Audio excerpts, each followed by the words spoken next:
চাওক, যিটো সময়ত কেন্দ্ৰীয় চৰকাৰৰ গৃহমন্ত্ৰীগৰাকীৰ লগতে প্ৰধানমন্ত্ৰীগৰাকী আচলতে এটা কথা কৈছে যে উচ্চ পৰ্যায়ৰ যিসমূহ শিক্ষানুষ্ঠানসমূহত আচলতে মাতৃভাষাত পাঠদান হ'ব লাগে। তাৰ পৰিপ্ৰেক্ষিতত আমাৰ UGC ইউনিভাৰ্চিটি গ্ৰাণ্ট কমিশ্যনে আচলতে ইউনিভাৰ্চিটিসমূহলৈ এখন পত্ৰ প্ৰেৰণ কৰিছে যে স্নাতকোত্তৰ পৰ্যায়লৈকে অসমীয়া মাধ্যমৰ লগতে যিসমূহ মাতৃভাষা মাধ্যম আছে মাতৃভাষা মাধ্যমসমূহত পাঠদান হ'ব লাগে। তাৰ পৰিপ্ৰেক্ষিতত সমান্তৰালভাৱে অসম চৰকাৰে ষষ্ঠ শ্ৰেণীৰ পৰা অংক আৰু বিজ্ঞান বিষয় দুটা ইংৰাজী মাধ্যমত পঢ়োৱাৰ যি হঠকাৰী সিদ্ধান্ত গ্ৰহণ কৰিছে, এই সিদ্ধান্তক আমি ছাত্ৰ সন্থাই প্ৰথমে ধিক্কাৰ জনাইছোঁ আৰু গৰিহণা দিছোঁ। এনেধৰণৰ আচলতে মাতৃভাষা মাধ্যমসমূহ বিৰোধী মাতৃভাষা মাধ্যমসমূহ আচলতে নিষেধ কৰি দিয়া যি পৰিকল্পনা চৰকাৰৰ, এই পৰিকল্পনা আমি সফল হ'বলৈ নিদিওঁ।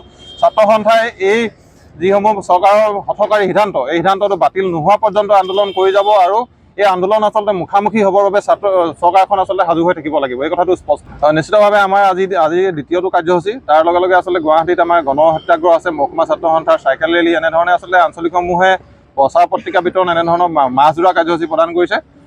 আমাৰ আচলতে মাধ্যম আন্দোলনত 5জনকৈ শ্বহীদ বৰণ কৰাৰ পিছত আচলতে 50 বছৰ মাধ্যম আন্দোলন ভৰি দিয়াৰ সময়তে চৰকাৰখনে এনেধৰণৰ যি হঠকাৰী সিদ্ধান্ত গ্ৰহণ কৰিছে, এই সিদ্ধান্ত আচলতে আমি ছাত্ৰ সন্থাই মানি নলওঁ। এই সিদ্ধান্তৰ প্ৰতিবাদত আচলতে মাহজোৰা কাৰ্যসূচী ৰূপায়ণ হ'ব।